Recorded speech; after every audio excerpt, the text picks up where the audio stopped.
ABC News World Headquarters in New York. This is World News Tonight with David Muir. Good evening, and it's great to have you with us here on a very busy Wednesday night. We begin tonight with the dangerous, life-threatening heat, the third day in a row, and it's now been deadly. More than 130 million Americans on alert tonight from Louisiana up through New York, right up into New Hampshire. A Missouri woman found dead after days without power. 20 people struck by a heat-fueled lightning strike, 12 of them children. Tonight, take a look at the heat index map, the feel-like readings when you factor in humidity as well. 100 in Norfolk at this hour, 104 in Philadelphia, 96 in New York City. Philadelphia, Boston, New York City, all breaking records in this heat wave. New York City reporting a spike in emergency room visits because of this heat. Outside Philadelphia, hazmat crews responding in sweltering conditions to a roof collapse and ammonia release at a commercial food facility. It's unclear tonight if heat contributed to the collapse, but emergency crews across this country answering these calls in this heat. And in South Carolina, a single bolt of heat-fueled lightning striking a lake, injuring 20 swimmers, including those 12 children. Meteorologist Lee Goldberg is here with the forecast when this finally breaks, and now the storm's coming right after. And ABC's Janae Norman tonight with the emergencies now playing out after several days of this record-breaking heat. Tonight, grueling temperatures taking a toll. Newark, 103. Boston, 102. Providence, 100. Multiple all-time June heat records shattered this week. In Philadelphia, it felt like 106, the third day in a row of triple digits. It's so hot. It's extra hot. It's like 1,000 degrees out here, figure of speech, but it's hot. Commuters there sweating the heat and the delays. Trains slowed over fears of warped tracks and those overhead wires. Those can sag in this extreme heat, and if you're going too fast, the trains can sometimes snag that and pull those wires down. Outside Philly, hazmat crews braving the heat, responding to a roof collapse and ammonia release at a commercial food facility in Upper Deerfield Township, New Jersey. It's unclear if the heat contributed to the collapse. Emergency rooms in New York City seeing a spike in ER visits. Officials say the heat put 112 people in the emergency room Tuesday. So after days of this kind of heat, construction crews like this, they're taking breaks more often just to stay safe. Outside St. Louis, a 55-year-old woman was found dead Monday after going days without electricity. West of Columbia, South Carolina, 20 people hurt, including 12 children, after lightning struck near the Lake Murray Dam. And for so many hitting the beach for relief, a warning to secure those umbrellas. In Asbury Park, New Jersey, a female lifeguard's shoulder impaled by a flying beach umbrella. She's expected to survive. And New Yorkers asked to continue conserving energy. But, David, there is light at the end of the tunnel. Temperatures expected to break tonight. And, David, it'll feel 20 degrees cooler by tomorrow. We can see the smile tonight, Janae. That's an improvement from the last couple of nights. We sure do appreciate it. You out there in this heat. Let's get right to Chief Meteorologist Lee Goldberg, WABC. Also, right up on the roof tonight. Lee, these temperatures set to drop. Of course, everyone wants to know how soon and then for how long. All right, so we're in the home stretch of this brief and intense heat wave, David. We're already seeing some storms just to the north and west of New York City, but still melting here in Manhattan. Well, those storms are coming in tonight, and we have some heat alerts still from the Gulf Coast into the Northeast. Remember, we set all-time June records across the Northeast, and the feel-like readings this evening still in the 90s and 100s, and it's another dangerous night because the heat just doesn't drop. There's no relief. We still feel like 80s and 90s tomorrow morning, but then the heat really comes in. I mean, Boston will be off their peak readings by about 30 degrees tomorrow. In the 70s, even 60s on Friday. New York into the 70s, maybe 60s Friday. D.C. actually gets into the 80s. Then we have severe weather. Now, there's severe storms over Pennsylvania with that heat breaking, but there's also severe thunderstorm warnings and tornado warnings across southeastern Minnesota. There are more storm warnings across the Carolinas right now. So, David, these storms come together and move into the Northeast, and they help the cool down as we go into the weekend. Bring on the relief. David? That's right. No question about that, Lee. We appreciate it. Tonight at the NATO summit, President Trump with world leaders pushing back on that preliminary intelligence report that had said Iran's nuclear program was set back by only a few months after those U.S. strikes. What the president is now saying tonight, and the moment today, when the NATO chief referred to President Trump as Daddy, how the president responded. Our chief White House correspondent, Mary Bruce, traveling with the president. Tonight on the world stage with America's NATO allies, President Trump insisting the U.S. strikes on Iran decimated the Iranian nuclear program, rejecting a preliminary Pentagon report that sources say showed the program was only set back months. It was very very successful. It was called obliteration. But sources tell us the early intelligence from the Pentagon indicates at least 2 of the Iranian nuclear facilities targeted were not completely destroyed, and that Iran moved much of its stockpile of near weapons-grade uranium before the U.S. struck, but the president rejecting that conclusion. We think we hit them so hard and so fast they didn't get to move. Tonight, the Defense Intelligence Agency, which produced the report, calling it a preliminary low-confidence assessment, not a final conclusion.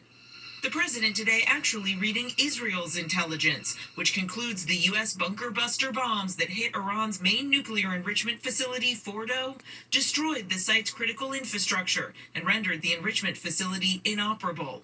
And today, that remarkable moment, NATO's Secretary General calling Trump daddy as the president described his approach to Iran and Israel, Trump seeming to enjoy it. They're not going to be fighting each other. They've had it. They've had a big fight, like 2 kids in a schoolyard. You know, they fight like hell. You can't stop them. Let them fight for about 2-3 minutes, then it's easy to stop them. And that daddy has to sometimes use strong language. You have to use strong language. Every once in a while, you have to use a certain word. Looking ahead, the president announcing the U.S. will resume talks with Iran next week. We're going to talk to them next week with Iran. We may sign an agreement. I don't know. To me, I don't think it's that necessary. I mean, they had a war, they fought, now they're going back to their world. I don't care if I have an agreement or not. I said, Iran will not have nuclear. Well, we blew it up. It's blown up to kingdom come. And so I don't feel very strongly about it. And David, while the president says they plan to talk, no face-to-face meetings between the administration and the Iranians appear to be set. We're told Trump's special envoy to the region, Steve Witkoff, has no travel related to this on the books. And tonight, Iran has not acknowledged any talks. David. It's been quite a NATO summit. Mary Bruce traveling with the president. Mary, thank you. Back here in the U.S. tonight to the mid-air scare just after takeoff in Las Vegas. Flames and smoke could be seen shooting from an American Airlines passenger jet. Booms heard on the ground. You'll see the flames here shooting from the engine with 159 people on board. Here's ABC's Mola Lenghi tonight. Tonight, alarming video showing flames and smoke shooting out of this American Airlines jet mid-flight. American 6065, same time, so looks like it's flames coming out of the engine. Yeah, we're gonna have to return. The Airbus A321 took off from Las Vegas this morning, headed for Charlotte. The crew reporting an engine issue just after takeoff, forcing an immediate turnaround. There was a loud boom. It caused me to immediately look up. Mark Jackson filmed this video after first thinking he'd heard fireworks. It was still very low to the ground. So I immediately was like, oh my gosh, I'm about to witness a plane crash. American Airlines says the aircraft experienced a mechanical issue. It returned to the airport and taxied to the gate under its own power, where its 153 passengers deplaned normally, adding the aircraft was taken out of service to be evaluated by our maintenance team. Well, David, this type of incident usually signifies a compressor stall or a plane striking a bird or other debris. The FAA is now investigating. Mola Lenghi with us tonight here. Mola, thank you. We turn next tonight to the home explosion outside Columbus, Ohio. Multiple injuries reported, including several firefighters, 10 fire departments rushing to the scene. Here's ABC's Stephanie Ramos. Tonight, multiple people injured, including 3 firefighters, after this fiery home blast in Ohio, just outside of Columbus. I have a report of a house explosion. Caller advised that the house has partially collapsed. Flames and thick smoke smothering the house before 7 a.m. today. I heard this boom, and I thought, geez, did something run into a house or something? So I came to the front door, and I looked across the street at their house, and it was half gone. First responders finding a woman and a man outside the home. The man with extensive burns. Both were taken to the hospital. Fire crews working to extinguish the inferno when this second explosion went off. We just had another explosion. We have multiple firefighters hurt. Debris from the blast injuring 3 firefighters. Their conditions were not immediately known. Tonight, authorities say the explosions appear to be accidental. David, the cause of the explosion is under investigation, but a spokesperson for the gas company says the blast was not due to natural gas. David. Stephanie Ramos, Steph, thank you. Now to the active manhunt late today outside Los Angeles. Manhunt late today outside Los Angeles in Santa Monica. Shots fired at a popular mall, an officer injured, and then officers with long guns searching for the suspect.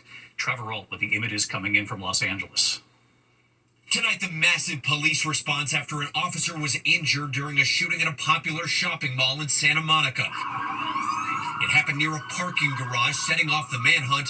Police and SWAT teams swarming the scene, a helicopter hovering above, authorities stopping vehicles and closing multiple highway exits. Officers with long guns searching for a suspect at the 3rd Street Promenade. Adam Marquez, one of many employees, told to shut their doors and shelter in place. They were running around. They were checking the upstairs, the downstairs. They had their guns out. Late today, authorities releasing this picture of the suspect. They say he's armed and dangerous. And David, the authorities just lifted the lockdown here at the mall just moments ago. There are still a ton of law enforcement vehicles on scene. It's been a terrifying scene here in a very popular portion of Santa Monica. David? Trevor Alt with the late details. Trevor, thank you. In New York City tonight, the political shocker in the Democratic primary for mayor, a 33-year-old self-described Democratic Socialist, State Assemblyman Zoran Mamdani, defeating nearly a dozen candidates, including former Governor Andrew Cuomo, sending reverberations through the Democratic Party across the country. Are voters sending a message? Rachel Scott interviewing the winner tonight and what he said about affordability in New York City and the country. Tonight, the political earthquake in America's largest city reverberating for Democrats across the country. Tonight, we made history.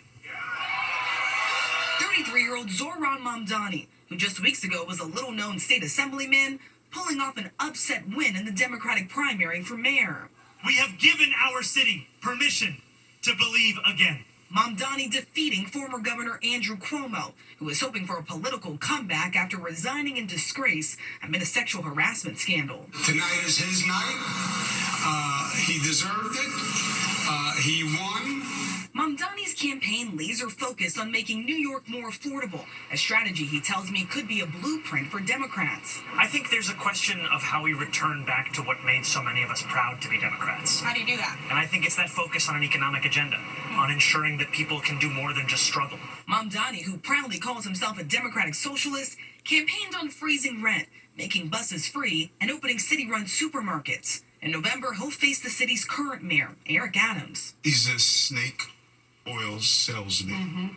He would say and do anything to get elected.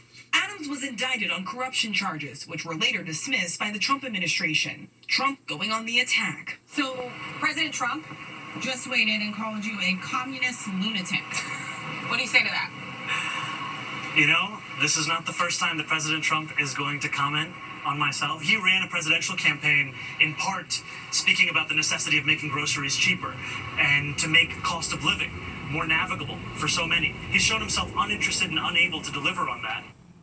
Former Governor Andrew Cuomo has conceded the primary, but he's not out of the race just yet. He is now weighing his options, considering whether to still run as an independent in the general election, David. Rachel, good to have you in New York tonight. Thank you. One more note overseas tonight. There was a moment from the NATO summit that's making news tonight between President Trump and a Ukrainian journalist. The reporter asking him if the U.S. is open to selling anti-air missile systems to Ukraine. The president then asked her if she lived there, and then he asked her about her husband, and here's how it played out. Are you living yourself now in Ukraine? My husband is there. Wow. And I can see you very, it's amazing. And me with the kids, I'm in Warsaw actually, because he wanted me to be. Is your husband a soldier? No? He's there now? Yeah. Wow. That's rough stuff, right? That's tough. And you're living here? In Warsaw. That's a very good question. And I wish you a lot of luck. I mean, I can see it's very upsetting to you. So say hello to your husband, okay? Thank you. The president and that Ukrainian journalist today. The president also did meet with President Zelensky afterward, the president signaling a willingness to send Patriot missiles to Ukraine. When we come back on this busy news night, an executive for DoorDash and his parents killed in a boating accident. What happened in those rough waters? Also, a woman is forced to make the decision whether to toss her baby from a burning apartment building. The Good Samaritans below begging her to, and you'll see it in a moment here. Next tonight, a DoorDash executive and his parents, among 8 people now killed in a boating accident. Josh Pickles, his mother Paula, and father Terry all died when their boat capsized in Lake Tahoe. Officials say thunderstorms and powerful waves moved in as the group went boating. They were celebrating their mother's birthday on that boat that the family owned. Tonight, we're also tracking a new Amber Alert in Idaho, an urgent search at this hour for 2 teenagers, a brother and a sister. Authorities are looking for 13-year-old Alan Fisher and his sister, 15-year-old Rachel. Their mother, Elizabeth Roundy, says someone hauled her teens away in a car outside a store in Montview. Police say the teens may be taken to a FLDS group in Utah. They are looking for a gray Honda or Hyundai sedan with Utah plates. When we come back here tonight, that mother had to make that decision about whether to throw her baby from high up in a burning apartment building and the Good Samaritans below. And tonight, the NBA draft live right here on ABC. The top prospect causing a lot of buzz, the pride of Maine tonight in a moment. To the index tonight in the terrifying moment when a woman had to decide whether to throw her baby in the arms of rescuers from a burning apartment building. Take a look at the woman making that split-second decision, tossing the baby as flames grew in the apartment building there in Cleveland. The baby was caught by the Good Samaritans. Both the baby and the mother are okay tonight. 5 other people were injured. Officials say the explosion of some sort caused the fire in that apartment complex. Tonight, scientists say swarms of aggressive killer bees are on the move and spreading across the U.S. The honeybees are now found in 13 states, primarily in the South. The bees thriving in arid climates, appearing to be advancing northward as the weather warms up. Researchers say Oregon, the Great Plains, and southern Appalachian areas could see swarms in the coming years. When we come back here tonight, finally tonight here, the NBA draft live right here at ABC, and we're there. Rhiannon Alley tonight on the rising stars to watch for. Rhiannon. David, tonight lives are about to change forever and history could be made. It is night 1 of the NBA draft here at the Barclays Center in Brooklyn, and all eyes will be on 18-year-old Duke University star forward Cooper Flagg. He is from Newport, Maine. He is projected to be the #1 pick and expected to go to the Dallas Mavericks, who will choose first after winning the lottery. The 6'9" forward has visited Dallas already and told us he's really excited for whatever happens tonight. And watch out for another top player, Dylan Harper. If that name sounds familiar to NBA fans, it's because his dad is 5-time NBA champ Ron Harper. His son Dylan and Dylan's teammate at Rutgers University, Ace Bailey, are expected to make history as their school's first ever lottery picks. And it all goes down right here in just a short time, David. Can't wait, Rhiannon. Thanks. Not a bad assignment. Night 1 of the NBA draft, 8 p.m. Eastern, right here on ABC and ESPN. I'll see you tomorrow night. Good night.